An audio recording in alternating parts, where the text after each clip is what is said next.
हरे कृष्णा। हमने कुछ भक्तों को टास्क भी दिया था कि हम कुछ स्पेशल क्या क्या करेंगे कार्तिक में, जो नॉर्मल डेज से थोड़ा अलग से होगा। तो कुछ लोगों ने बोला कि हम प्रभु जी कार्तिक व्रत में भूमि व शयन करेंगे। कुछ लोगों ने कहा हम ब्रह्मचार्य का पालन करेंगे। कुछ लोगों ने कहा कि हम एक समय खाएंगे। कुछ लोगों ने कहा हम फलाहार करेंगे। कुछ लोगों ने कहा हम धाम में जाएंगे। कुछ लोगों ने कहा हम प्रतिदिन दीपदान करेंगे। कुछ लोगों ने कहा हम प्रतिदिन क्या करेंगे, रोज तुलसी जी की सेवा करेंगे, उनकी परिक्रमा करेंगे। कुछ लोगों ने कहा हम रोज मंदिर दर्शन करने जाएंगे। कुछ लोगों ने कहा हम भागवत तथा गीता का प्रतिदिन पाठ करेंगे। तो ये सब के सारे जो नियम बताए गए हैं, विधि, ये सब विधि बताई गई है शास्त्रों में।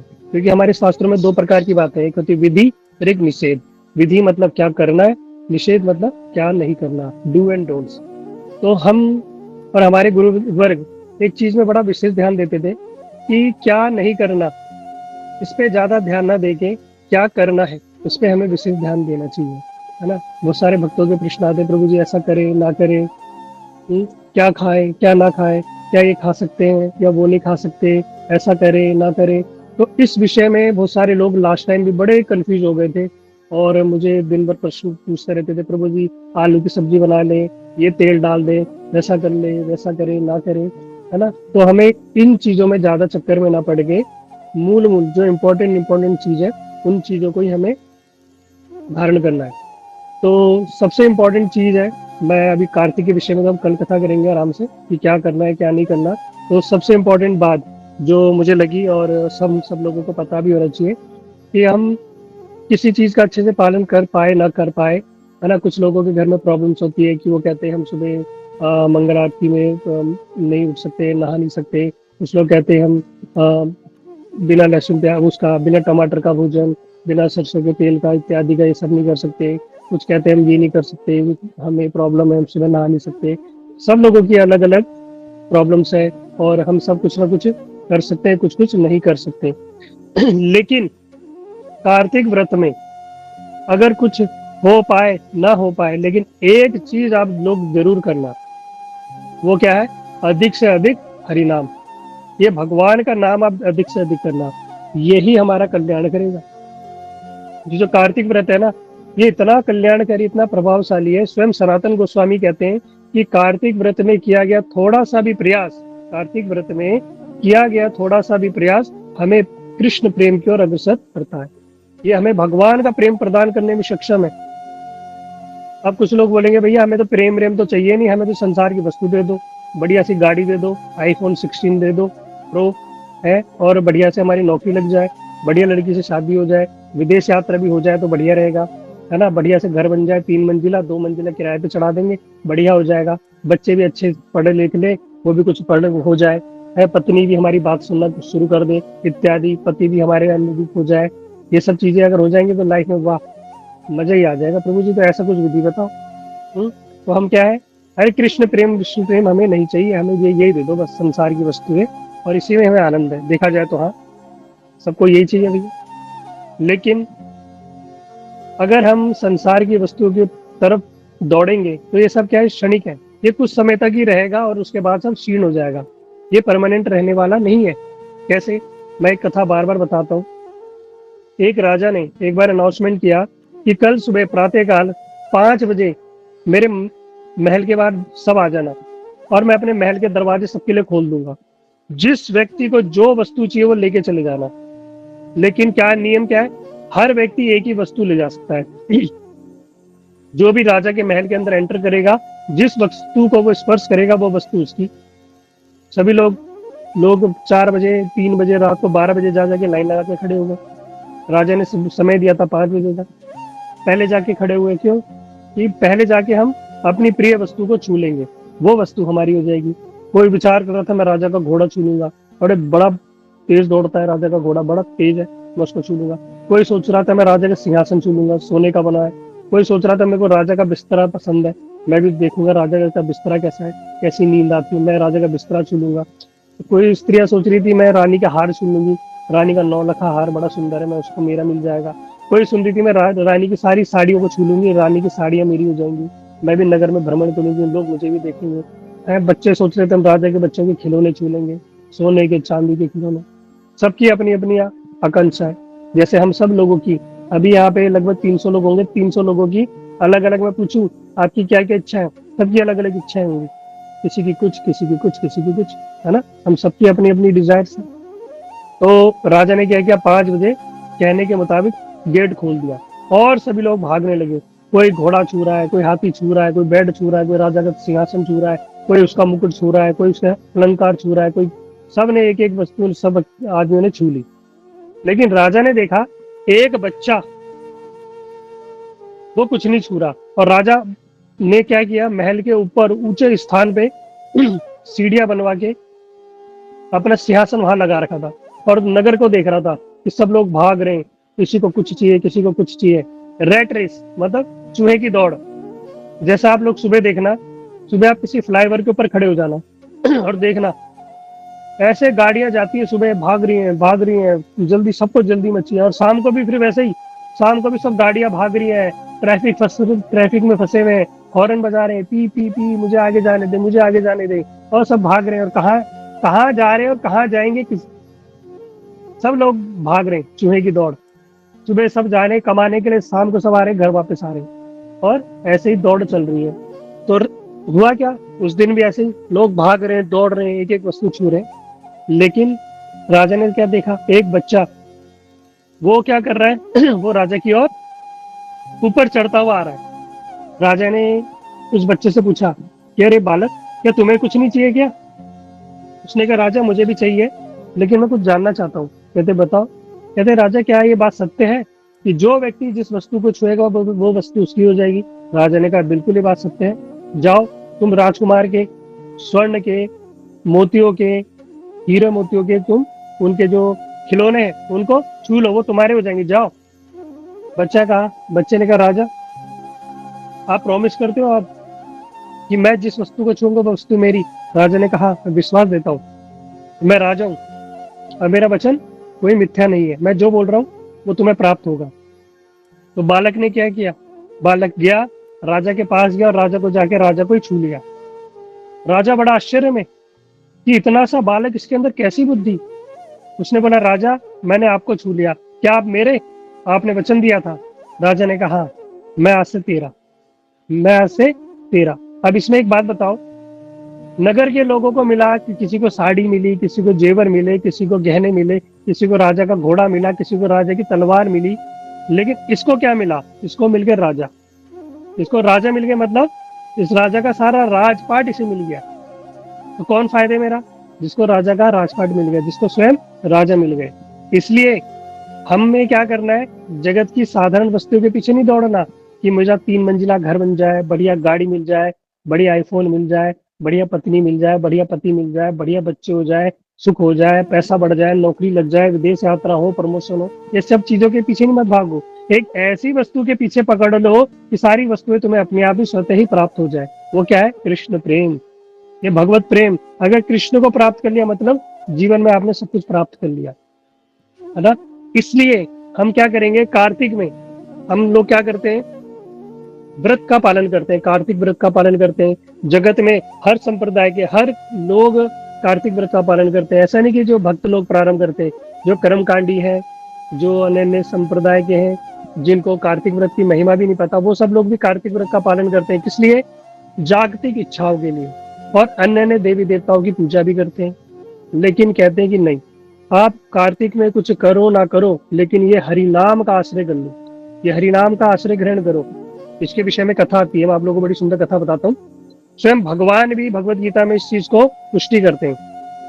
आप लोगों ने अभी तक गीता के विषय में सुन रहे हो, और इस गीता के श्लोक को भी आप याद कर सकते हो, और बड़ा इंपॉर्टेंट श्लोक है, और इसकी कथा भी मैं आपको बताता हूँ अभी।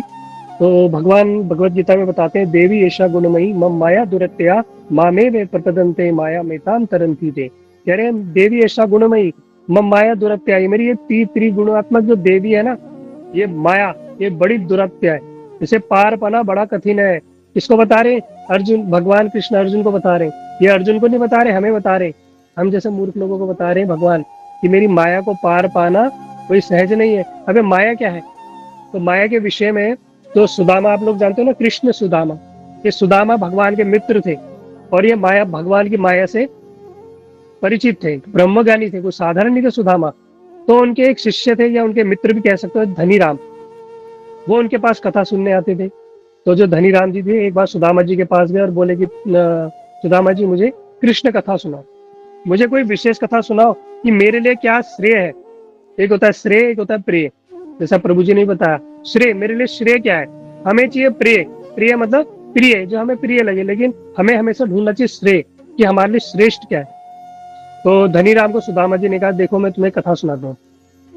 तो उन्होंने बताया, एक बार भगवान अपने आसन में और विश्राम कर रहे थे, तभी क्या हुआ, वहां एक बड़ी सुंदर स्त्री आई जिसका नाम था माया देवी, ये स्वयं माया, और बड़ी रुष्ट होके बड़ी गुस्से में आई, और गुस्से में आके भगवान के पास पैर पटक के गुस्से में आके खड़ी हो गई। भगवान ने बोला, भैया माया, आज तुम्हारा यहाँ कैसे आगमन हुआ, है ना। तो उन्होंने कहा, प्रभु आपने अभी सृष्टि की रचना की है, ये जस्ट सृष्टि की रचना के बाद की बात। कहते हैं अभी आपने सृष्टि की रचना की और मेरे लिए क्या बनाया, ये साधारण से जी क्या बनाए, पशु पक्षी कीड़े मकोड़े जो आहार निंद्रा भय मैथुन में ही लगे रहते हैं, और इन्हीं के पीछे मैं क्या करती रहती हूँ, मैं इन्हीं के बीच में मेरी दुर्दशा हो गई, मैं भी यही डोलती रहती हूँ, कभी इस जीव के पीछे ना कभी इस जीव के पीछे, ना तो इनका सर है ना हाथ है ना पैर है ना ढंग के, ना ये दिखने में अच्छे, ना इनके अंदर बुद्धि, कहाँ किसके बीच में मुझे फंसा दिया प्रभु आपने, है। मुझे कुछ मजा ही नहीं आ रहा, आनंद ही नहीं आ रहा इनके साथ खेलने में, है। कोई हाथी, कोई घोड़े, कोई सांप, कोई कीड़े, कोई मकोड़े, ये क्या आपने बना दिए, ये कोई सृष्टि की आपने, मुझे आनंद बिल्कुल भी नहीं आ रहा। अरे आपने क्या सृष्टि की प्रभु, आप मुझे बिल्कुल भी अच्छा नहीं लग रहा, आप कुछ करो। भगवान ने कहा, आओ मेरे म्यूजियम में चलो, तुम्हें एक चीज दिखाता हूँ मैं। उन्होंने कहा, प्रभु क्या हुआ, क्या दिखाओगे, आओ। भगवान उनको एक स्थान पे ले गए, वहां पे एक स्थान में एक कपड़े के नीचे कुछ चीज ढकी हुई थी। तो भगवान ने जैसे ही कपड़ा हटाया, माया देख के तो बड़ी आश्चर्य में, फिर प्रभु ये है क्या, ये इसका तो स्वरूप बिल्कुल आपके जैसा है, ये है क्या। भगवान ने कहा, ये जीव है। ये कौन है, जीव, और इसको मैंने अपनी ही तरह बनाया, है ना। ये जीव क्या है, मेरी तरह है, ममे वांसो जीव भूते सनातना। भगवान कह रहे मेरा ही अंश है, और मैंने इसे अपने अंश से ही प्रकट किया है, यानी हम कहते मैंने इस जीव की रचना की है। माया ने कहा, अरे प्रभु ये तो बिल्कुल ही सुंदर है, इसके भी दो आंख, दो हाथ, दो पैर, दो इस प्रकार नाक, इनके इतना सुंदर, इतना सुंदर स्वरूप। प्रभु आप एक काम करो, ये जीव मुझे दे दो, इसके साथ मैं खेलूंगी। भगवान ने कहा, ना भी ना, ये जीव मैंने तुम्हारे लिए थोड़ा बनाया है, ये मुझे अत्यंत प्रिय है, ये मेरे ही अंश है, ये मैं तुझे क्या खेलने के लिए कैसे दे दूं। माया ने कहा, नहीं प्रभु, आपने मेरे लिए कैसे कीड़े मकोड़े जीव जंतु पशु पक्षी बना दिए, मैं उनके साथ नहीं खेल सकती। आप क्या करो, मुझे जीव दे दो, मैं जीव के साथ खेलूंगी, यानी हम लोगों के साथ, मेरे को ये जीव दे दो। भगवान ने कहा, नहीं भैया मैं जीव तो दे नहीं सकता। अब माया अड़ गई, है ना। अब भगवान जो है बड़े भक्तवत्सल, बड़े दयालु हैं, बड़े कृपालु हैं। माया रोने लगी कि नहीं प्रभु, ये मैं मुझे चाहिए।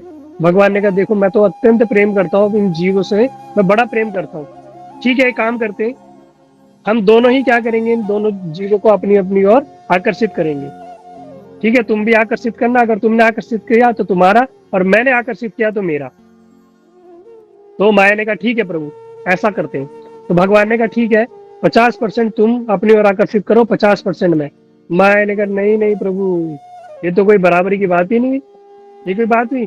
50%, अरे प्रभु आप तो 50% में अपनी तरफ खींच लोगे, है नहीं, ऐसा ये नहीं चलेगा। तो भगवान ने कहा, अच्छा माया तुम ही बताओ कैसा चलेगा। कहते, प्रभु 99% तो मैं अपनी ओर खींचूंगी, 1% आप अपनी ओर खींचना, और इतना भी नहीं, मैं तो इनके सामने प्रत्यक्ष रूप में रहूंगी, लेकिन आप कभी प्रत्यक्ष रूप में नहीं रहोगे।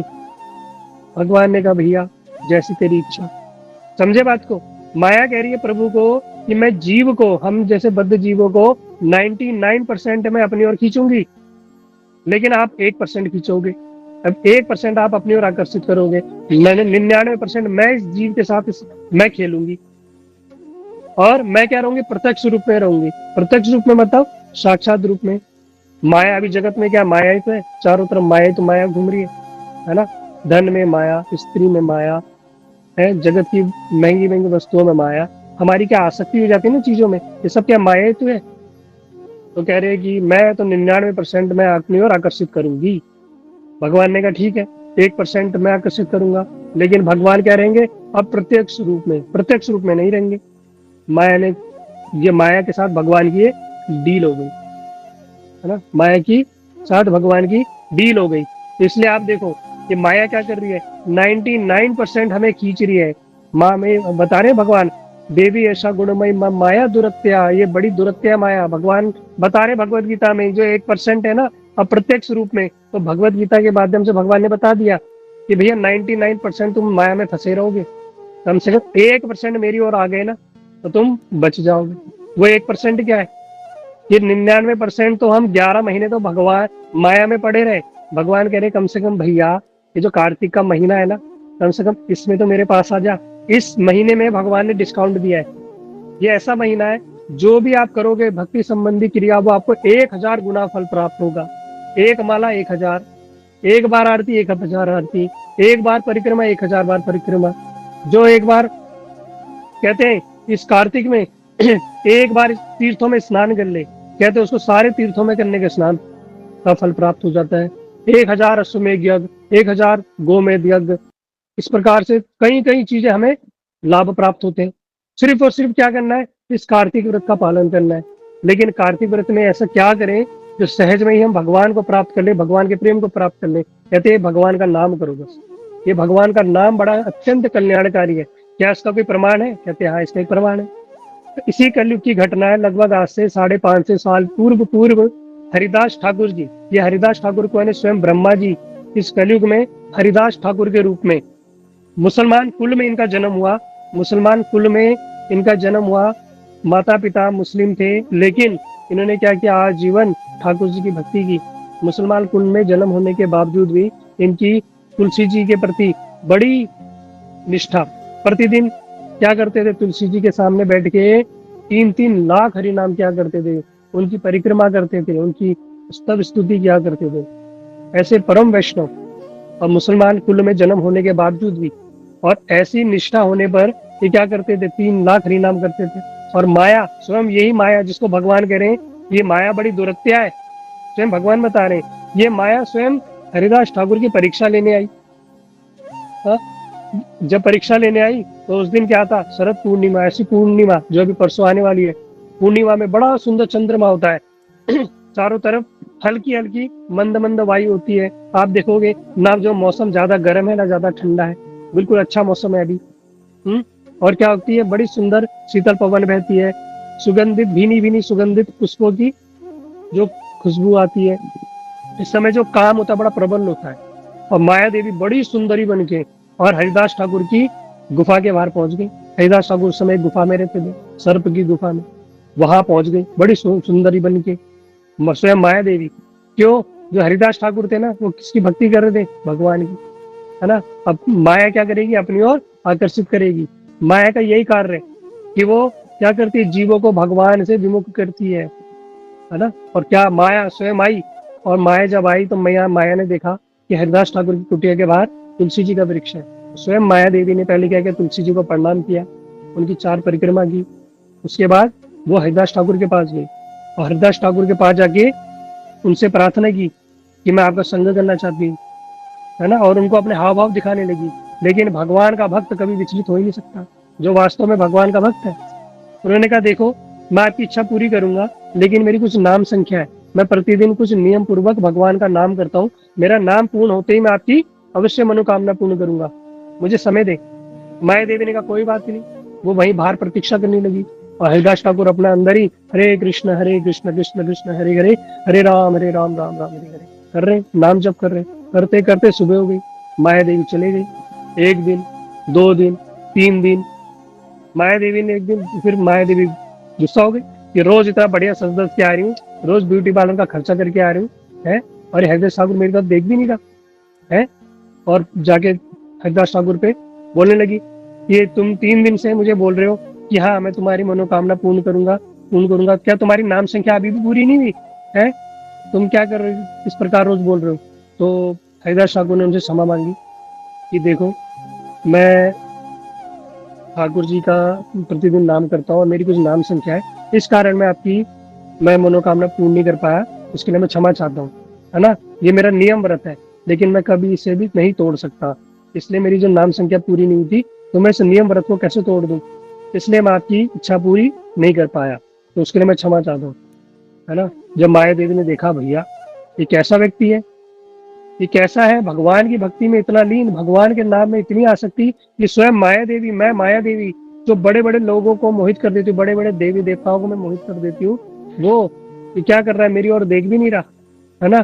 तो उन्होंने क्या किया, स्वयं फिर हरिदास ठाकुर को प्रणाम किया, स्वयं माया देवी ने हरिदास ठाकुर को प्रणाम किया और बोला कि मैं ही प्रभु, मैं तो माया देवी हूँ, मैं तो आपकी परीक्षा लेने आई थी, है, मैं आपकी परीक्षा लेने आई थी, और आज मैं माया आपसे पराजित हो गई, मैं आपसे पराजित हो गई, है ना, मैं आपसे पराजित हो गई, और आप क्या करो, आप मुझे हरि नाम प्रदान करो। माया देवी क्या मांग रही है वहां, कि मुझे आप हरि नाम प्रदान करो। और एक माया देवी विशेष बात बता रही है, क्या कह रही है, कि बहुत समय पहले मैंने शिव को प्रसन्न किया था, और शिव स्वयं भोलेनाथ जी ने मुझे राम नाम प्रदान किया था, स्वयं भोलेनाथ जी ने मुझे राम नाम दिया था, और राम नाम के प्रभाव से मेरे मन में आज कृष्ण नाम लेने का लोभ उत्पन्न हो गया। स्वयं भोलेनाथ जी के द्वारा जो राम नाम करते करते मेरे हृदय में अब कृष्ण नाम के प्रति लोभ उत्पन्न हो गया, क्योंकि जो राम नाम है ना, वो क्या है, तारक ब्रह्म, ये तारक ब्रह्म बताया गया राम नाम को, मतलब ये तारक, ये तार देता है। आप लोगों ने सुना होगा जब व्यक्ति शरीर छोड़ के जाता है तो क्या बोलते हैं, राम नाम सत्य है, गोपाल नाम सत्य। ये राम नाम क्या है, तारक मंत्र है। ये राम नाम का शब्द उच्चारण करते करने सुनने से ही क्या हो जाता है, आदमी का तारक हो जाता है, यानी वो तर जाता है, उसकी मुक्ति हो जाती है। किंतु ये जो कृष्ण नाम है पारक है, राम नाम तारक है और कृष्ण नाम बताया पारक। पारक मतलब जो मुक्ति तो देता है, मुक्ति देके शांति नहीं बैठता, ये क्या करता है, ये कृष्ण प्रेम धन भी प्रदान कर देता है। इसलिए आप क्या करो, इस कृष्ण प्रेम धन को मुझे प्रदान करो, ये कृष्ण नाम मुझे भी प्रदान करो।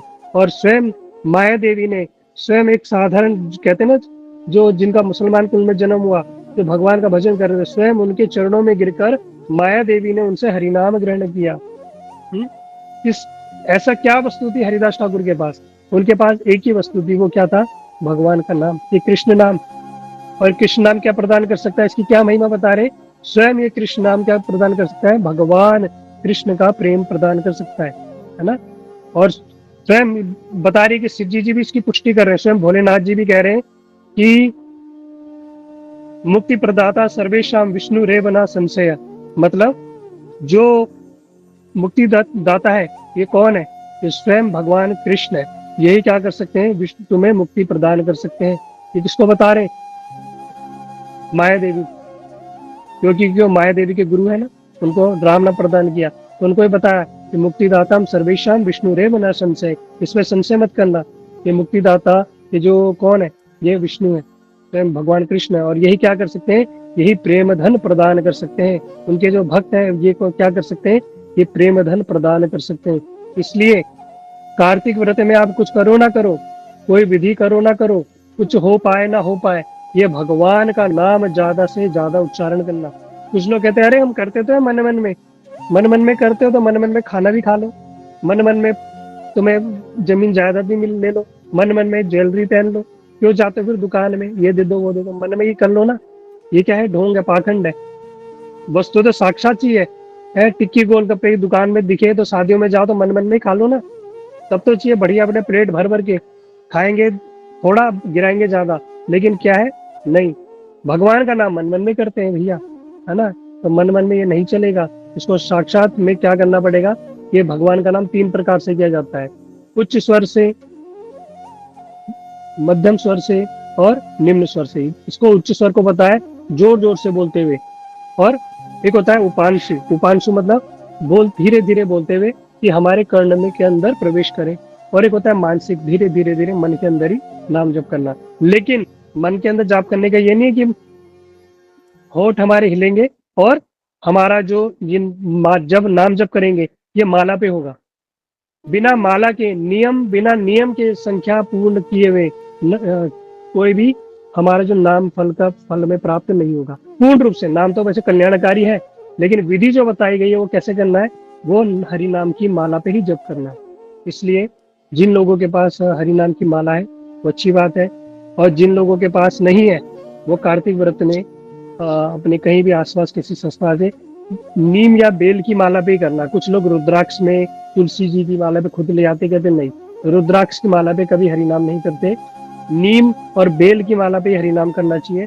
तुलसी की माला पे तब हम करेंगे जब वो माला हमें कोई प्रमाणिक गुरु हमें प्रदान करेगा, हमें शिष्य के रूप में स्वीकार करेगा, हमें हरिनाम देगा, तभी वो हम हरिनाम करेंगे। नहीं तो फिर हम क्या करेंगे, नीम बेल की माला पे अधिक से अधिक हरिनाम करेंगे। आप लोग देखना, ब्रह्म मुहूर्त में उठ के आप कार्तिक व्रत में लोग 2:30 बजे उठ जाते हैं। 2:30 बजे तो हम रात रात होती है, हम खर्राटे मार के सो रहे होते हैं।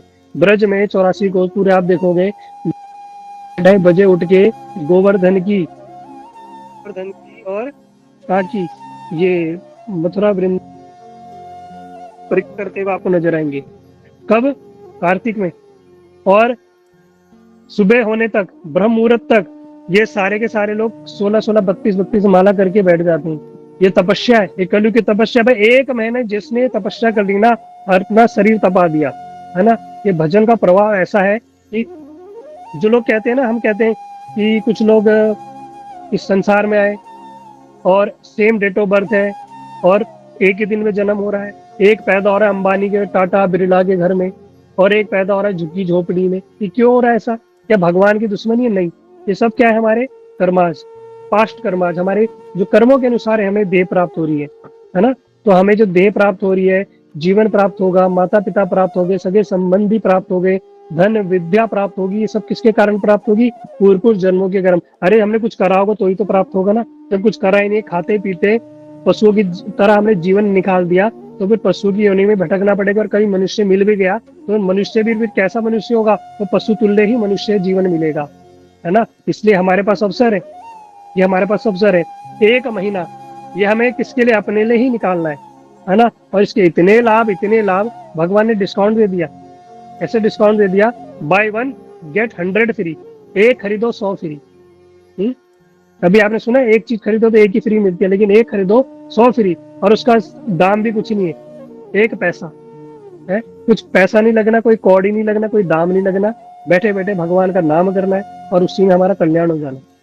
लेकिन निष्ठा से हम सब लोग क्या करेंगे? बड़ी निष्ठा से भगवान का नाम करेंगे। तो भगवान फिर भगवत गीता में अगली लाइन में बताते हैं कि देवे ईशा गुणमयी माया दुरत्या मामे में प्रपदन्ते माया में ताम तरंती थे। और जो मेरी शरण ग्रहण कर लेता है, उस माया जगत को, इस माया को सरलता से पार कर लेता है। मतलब इस माया जगत को पार करके भगवान कहाँ चले जा, भक्त कहाँ चला जाएगा? भगवत धाम। यत गतवना निवृतन्ते ततधाम परमम। फिर इस संसार भौतिक जगत में हमें दोबारा लौट के नहीं आना पड़ेगा, दोबारा इस संसार के जंजाल में नहीं फंसना पड़ेगा। ये हमारे पास अवसर है। सिर्फ और सिर्फ क्या करना है? कार्तिक व्रत का अच्छे से पालन करना है। अब क्या करना है क्या नहीं करना है, इसमें बहुत सारी चीजें हैं, उन चीजों को हम कल श्रवण करेंगे। मूल हम ये बताना चाह रहे थे, कार्तिक में अन्य देवी देवताओं की उपासना न करके हम सिर्फ में क्या करेंगे? सिर्फ इसमें भी बता रहे ना भगवान, मामे में प्रपदन्ते, मतलब सिर्फ मेरी शरण करने पे। भगवान ने नहीं बोला देवी देवताओं की, साईं बाबा की, किसी उसकी शरण करने पर तुम क्या करोगे? भगवत प्राप्ति करोगे, माया को पार करोगे? कभी नहीं, जीवन में कभी नहीं। तो भोलेनाथ जी भी इस बात को प्रमाणित कर रहे हैं, है ना। वैष्णव नाम यथा शंभु, जो परम वैष्णव है वो भी इस बात को प्रमाणित कर रहे हैं। तो हमें भगवान की, भोलेनाथ जी की, जो हमारे शास्त्रों की बात को मान के, अपनी बुद्धि, अपनी दुर्बुद्धि ना लगा के, अड़ोसी पड़ोसी की आंटियों की बात ना सुन के, जो कर्मकांडी पंडितों की बात ना सुन के, जो शास्त्र कह रहे हैं, जो भगवान कह रहे हैं, उनकी बात सुन के हमें एकमात्र भगवान की शरण ग्रहण करके और हरि नाम का आश्रय करना है, और हमारा उद्धार हो जाएगा, कल्याण हो जाएगा। इससे अधिक कोई करने की आवश्यकता नहीं है। गौर प्रेमानंदे हरि हरि।